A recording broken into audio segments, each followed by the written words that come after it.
0 dictates the nature of the instability. So when you have a saddle point at q equal to 0, why you get a different kind of instability? Yes. I have two explanations for this. I have two point of views, two very different point of views. The first one is basically okay. This the first one is very simple. If you have a very low, for instance, dispersion for pi, it's easy to you to form a phonon there, to create a phonon there. Sorry. So basically, the minimum in your dispersion maybe dictates the creation of the phonons. So in this case, you have more phonons in pi than 0. In this other case, you have more phonons in 0 pi than in 0, 0. Or actually, your low energy phonons are there. And the same here. So this is the easier explanation. But the other explanation, that's the explanation that I like to give, is if you take this dispersion-like terms and you solve exactly your system for zero hopping, in other words, the atomic case, that this problem is you can solve exactly, you see that this kind of systems may be mapped in one long-range Hubbard term. And this long-range term can be long-range interaction or long-range repulsion, depending on the type of the dispersion.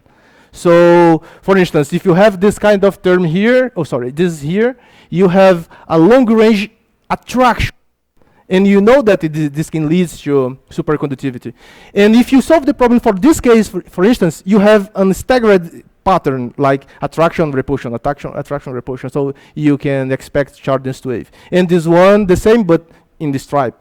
So you can see this in two different ways. I prefer the second one because the second one is more Hubbard-like to me. We have another question over here.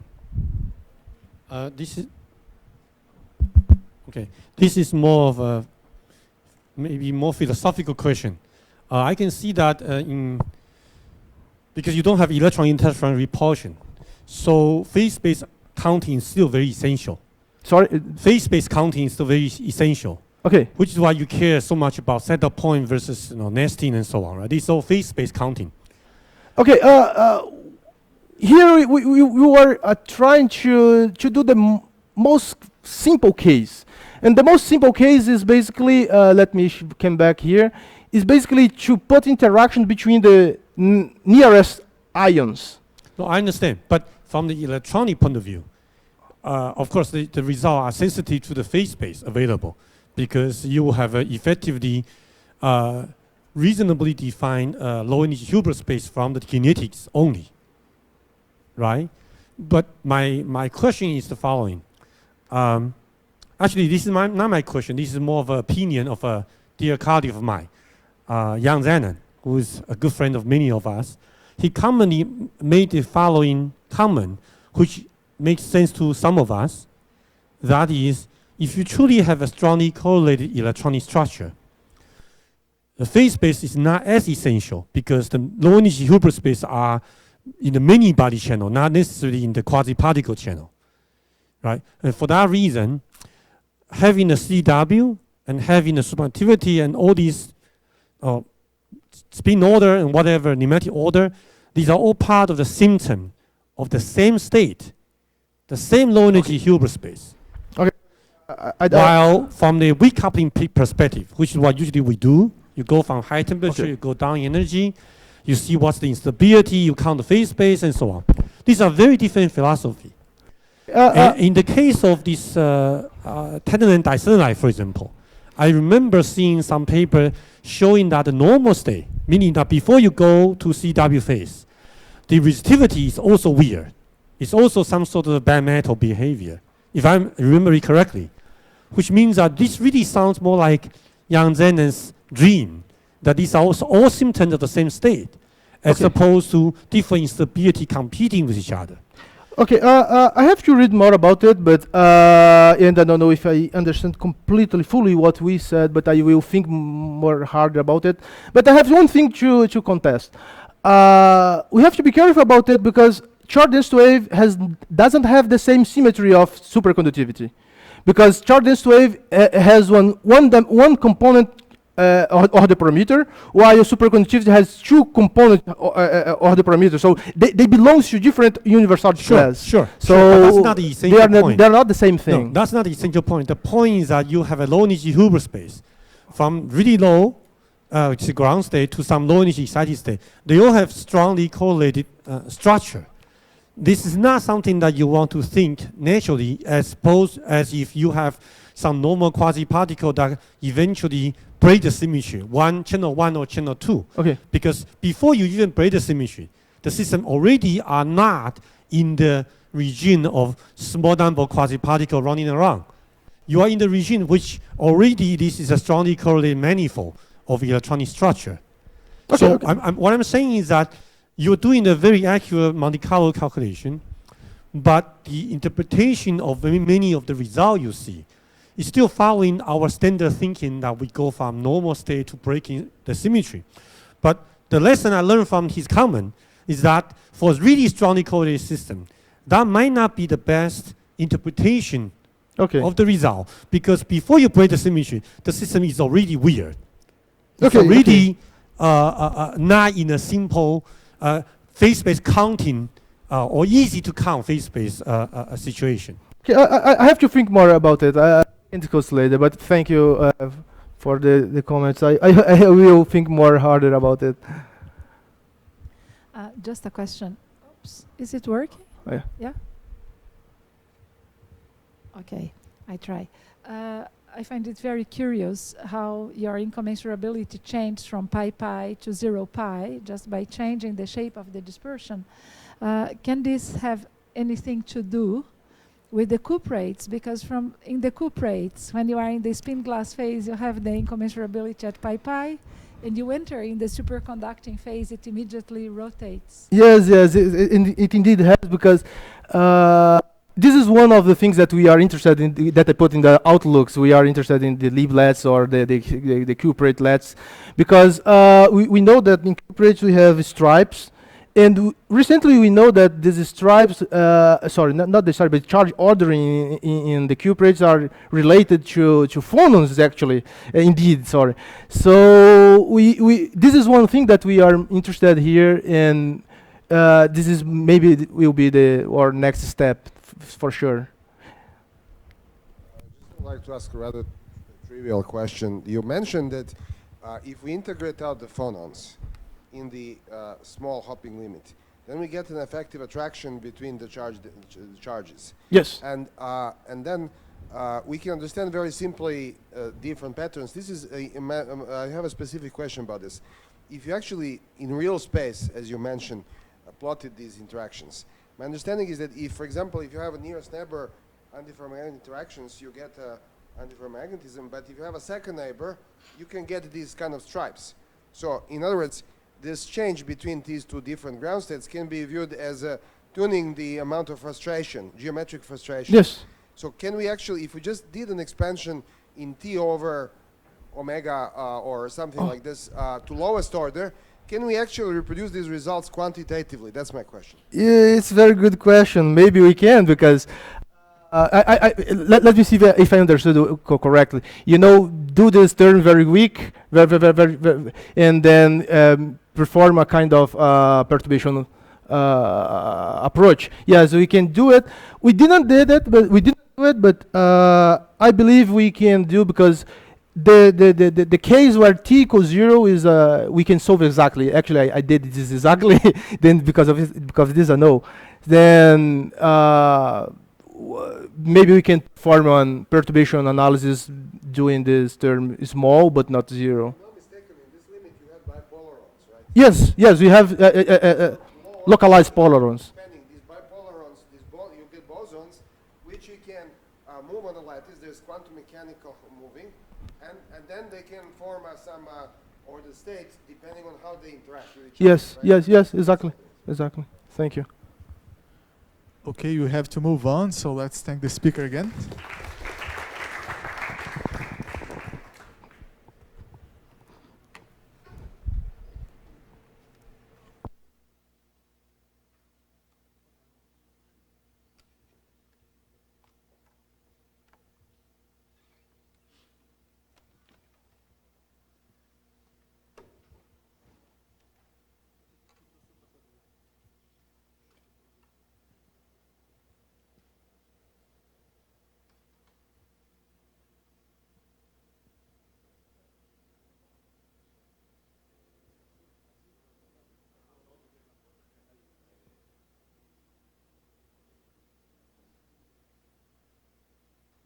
Okay.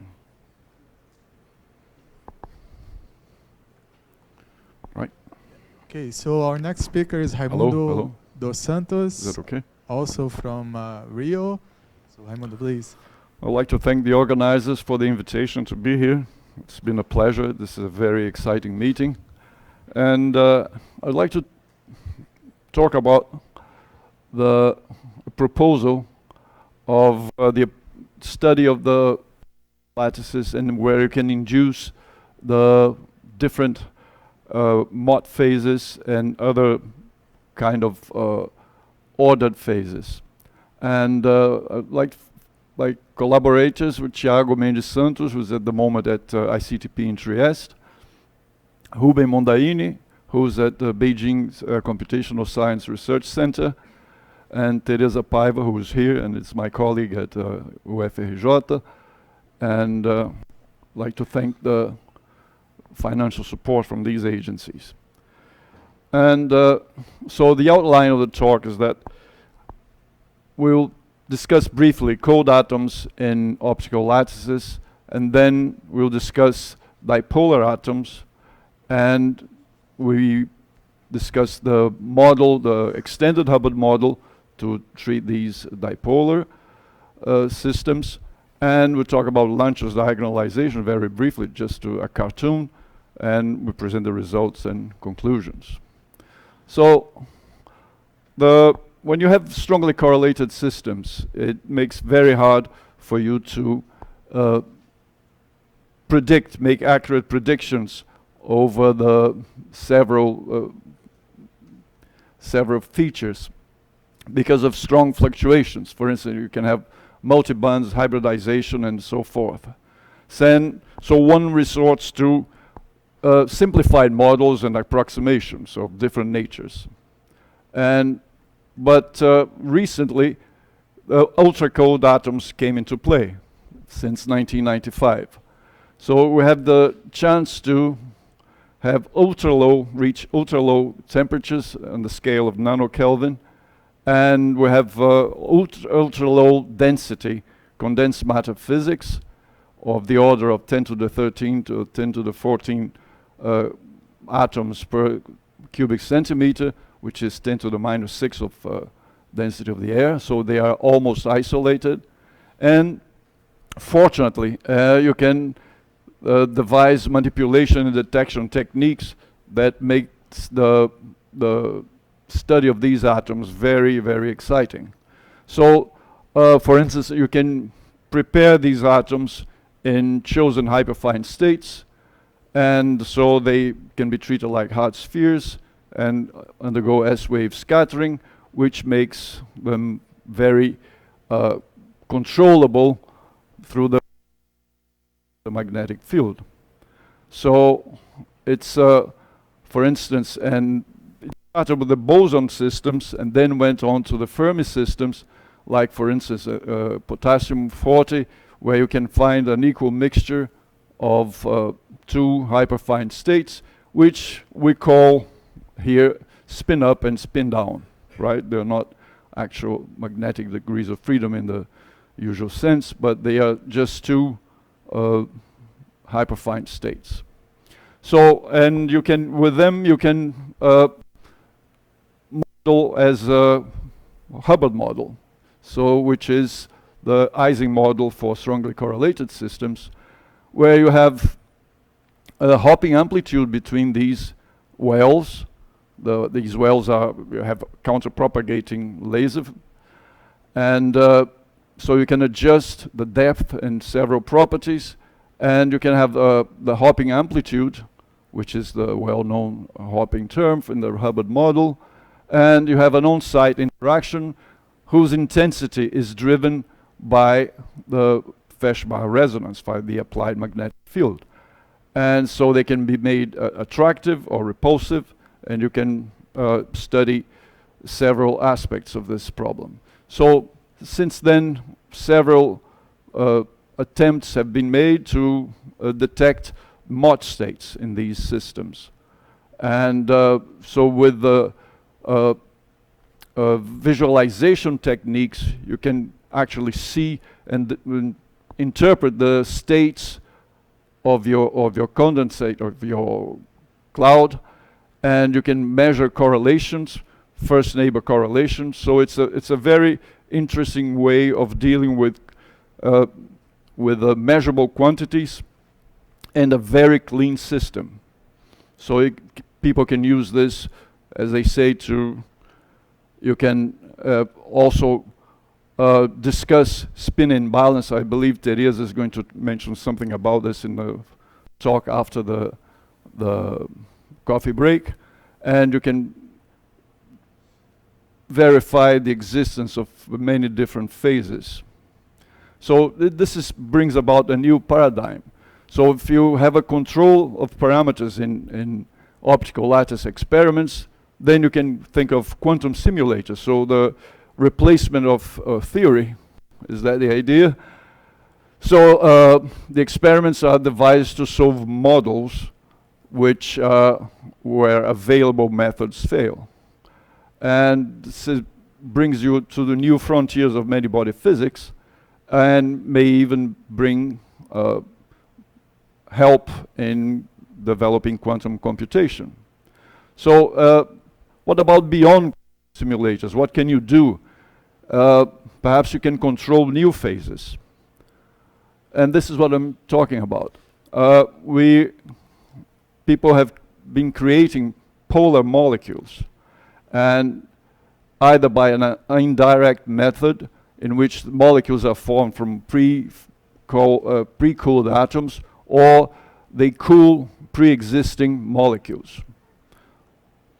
And this is an example for Bose atoms, and they can control with the magnetic field, they can control in a very fine way the direction of the dipoles. And I'm talking here about you can also have electric dipoles. And you can have, with this, you can change the interaction with the, as you vary the angle, the polar angle, you can change the sign of the interactions. Of these are the different interactions you can have. And so later, as usual, they developed dipolar Fermi gases. And with the dipolar Fermi gases, so the interesting features of the dipolar interactions, they can be, depending on the arrangement between the dipoles, they can be repulsive or they can be attractive. And here I call your attention because the scale of energy is either for magnetic dipoles or electric dipoles. It goes with the square of the moment. And also you can induce and increase the moments by suitable choice of a rotating field.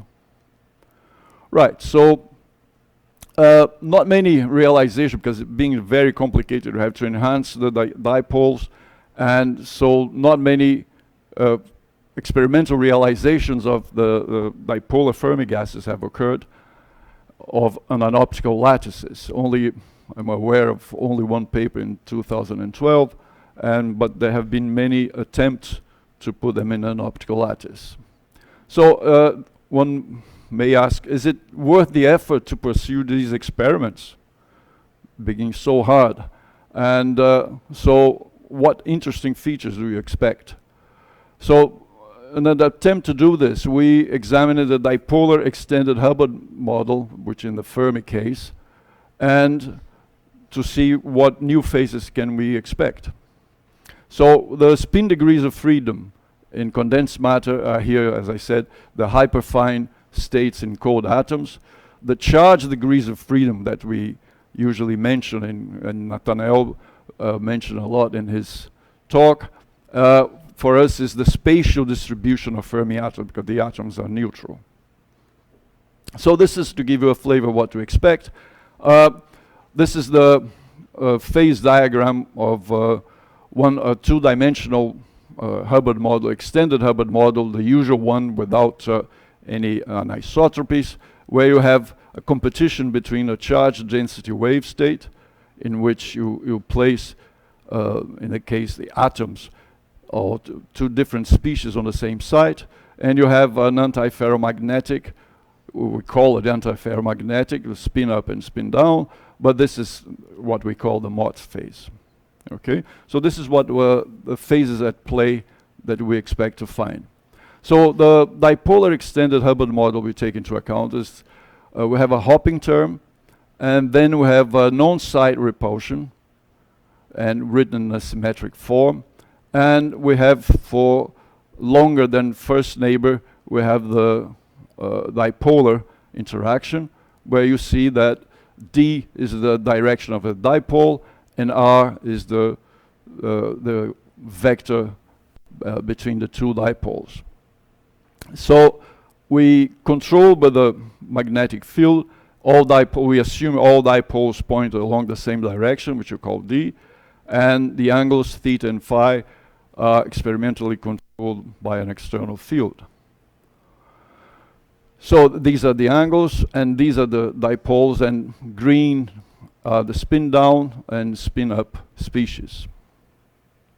So what we do is we do some simple Lanczos diagonalizations, which for those of you who are not familiar with it, you start from a guessed state, and you apply the Hamiltonian, and you project along the initial state, and the rest of the components you call psi 1, and then you apply the Hamiltonian to this state that was left, and then again you project onto the two planes, and you generate a second one, a second psi 2, and so on and so forth. So in the end, the main point is that you get a tridiagonal form of a Hamiltonian, which is a lot easier to store the memory, and the symmetries are incorporated automatically, and it gives you a fast convergence to the ground state.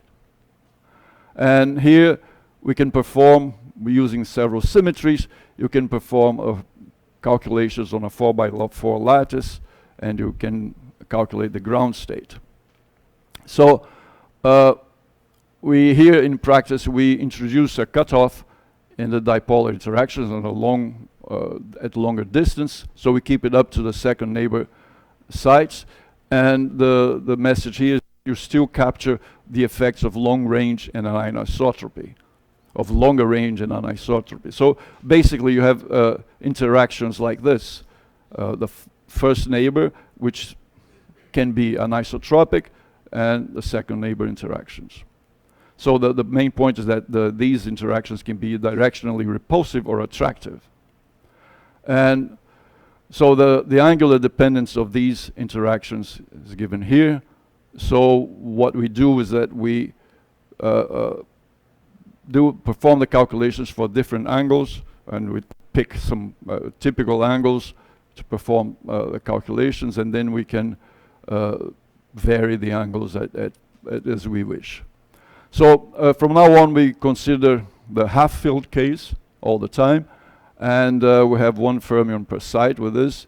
And for instance, if you set Vx, Vy and equals V, and these diagonal terms equal 0, you get the usual extended Hubbard model. So now we take the case of, start with the isotropic case, in which you put your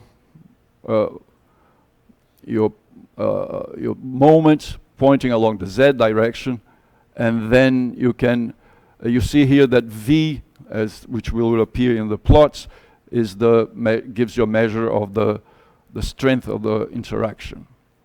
And in this case, you get you can calculate.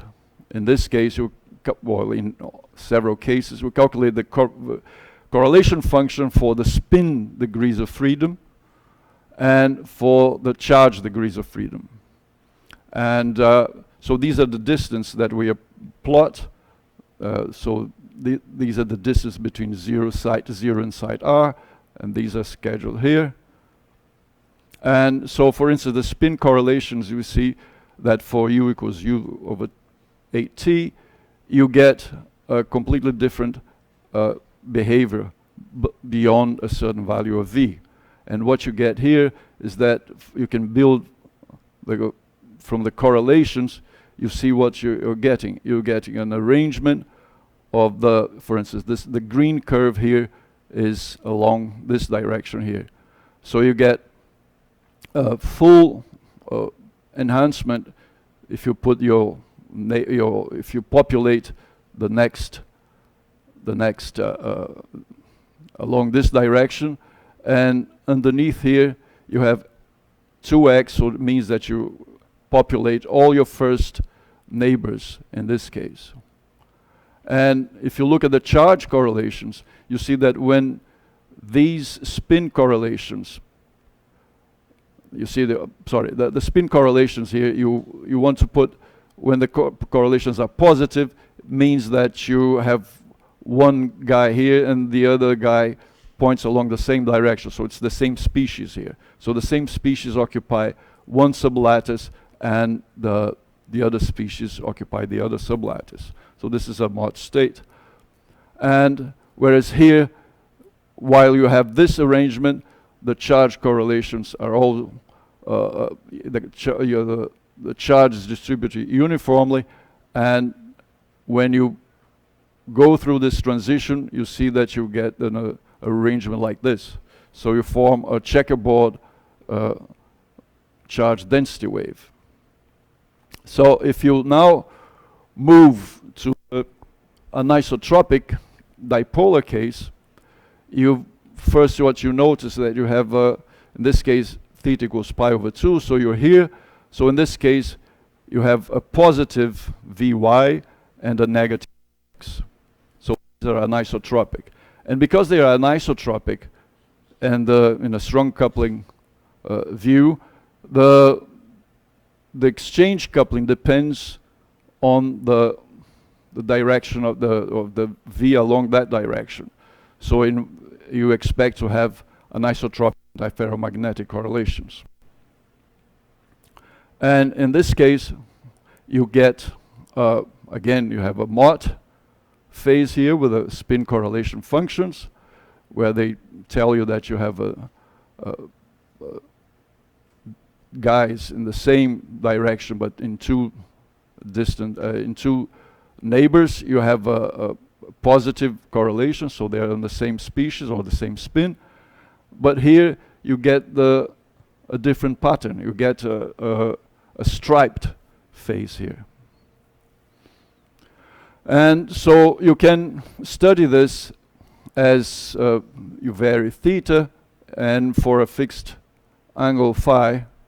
And what you get is, again, the checkerboard here, and you get a horizontally striped, and you get an intermediate Mott phase. So you can plot this on a phase diagram as a function of the angle theta, and you get this blue curve here. So here you have the transition between, well, you don't have a Mott state here. You just go as you increase, as you change your polar field, you go from a checkerboard charge density wave to a horizontal stripe. But if V is small enough, you go through a Mott phase. And the full line here is atomic limit calculations. So you see that to a very good approximation, this curve describes what you're having in the full Lanczos calculations. And so it's worth using this to give you an idea of what's going on, and you can set up a phase diagram, theta as a function of phi, with the two angles, which is exactly what the experimentalists need to go, and you can tell them which angles you should choose. And you see that you go from, as you, let's say you fix an angle theta, and you vary the other angle, the azimuthal angle, and you go through different, you have a striped phase here, but then you have a lobe, which is a very small region where you can get a stripe in which the two layers are near each other. And then you go into this region here where you get the checkerboard, the normal checkerboard, and as you carry on changing the angle phi, you flip by 90 degrees. And then you go back to another striped phase, but now it's a vertical stripes, and here's a horizontal stripe. So you can control very well the appearance of these states with the angles of your magnetic field. And if you increase V slightly, you lose this phase here underneath, but you gain another phase in which they are striped, they're concentrated here along the diagonals at 45 degrees or 45 degrees to the horizontal to the left. So you get a tremendous control of the different possibilities that you get here. So to conclude,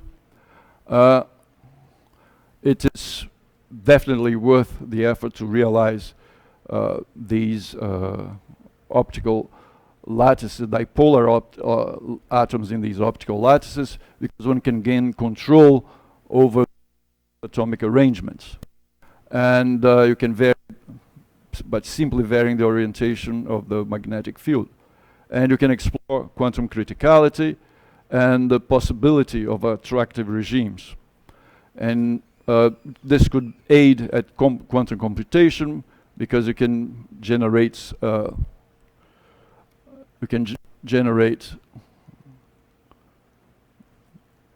less sensitive,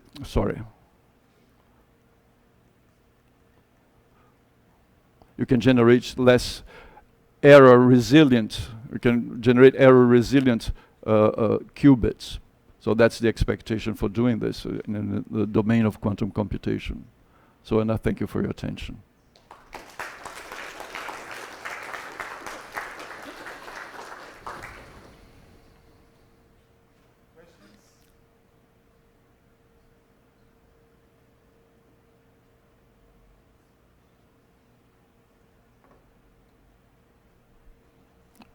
Net.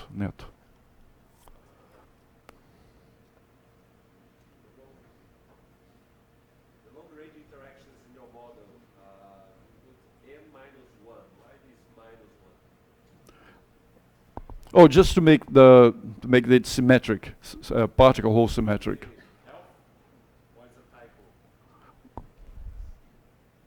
I see in the.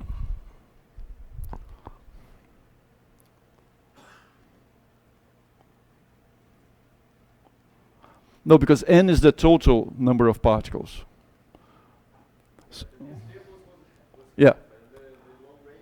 No, because this is a spin channel, and this is the whole plus spin up plus spin down. So it sets 0 at 1.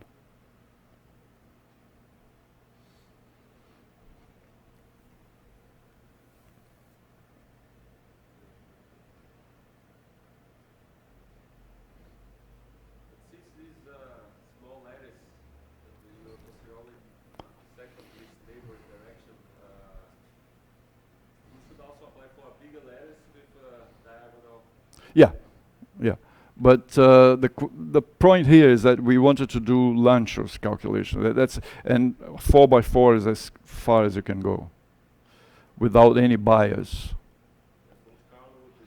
No, Monte Carlo is no, not necessarily, but you need to go to very low temperatures, as you have too many ground states competing. Would be a bit messy to single out the ground state. But of course, we're going to try to do that, Monte Carlo. But now, with a flavor, a feeling for what's happening in the ground state. So now we know what to look for. You talked about the lattice model, but if you take away the lattice, I think it's known that the Fermi gas, the dipolar Fermi gas, has an attractive, the original attractive interaction has a superfluid phase. Yeah. So do you think the lattice will help to expand this superfluid phase? Yeah, I would expect so. We can investigate that as well. We can expect it would help.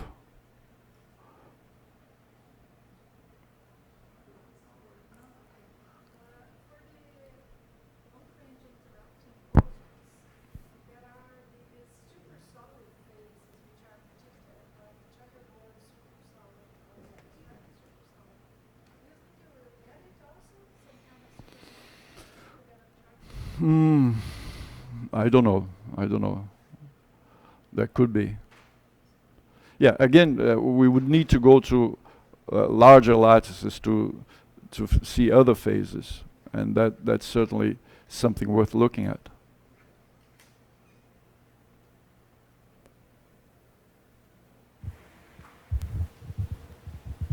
Any further questions? If not, let's take Raimundo again. And now we have a coffee break.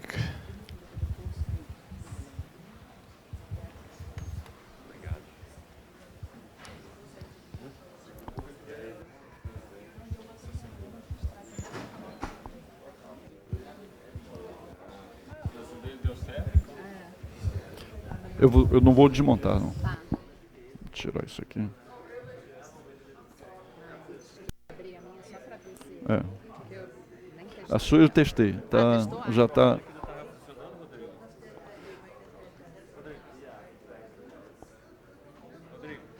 Esse negocinho com o tempo. Esse negócio do tempo aí eu não sei mexer nisso não. Não, só para deixar. Então, vamos.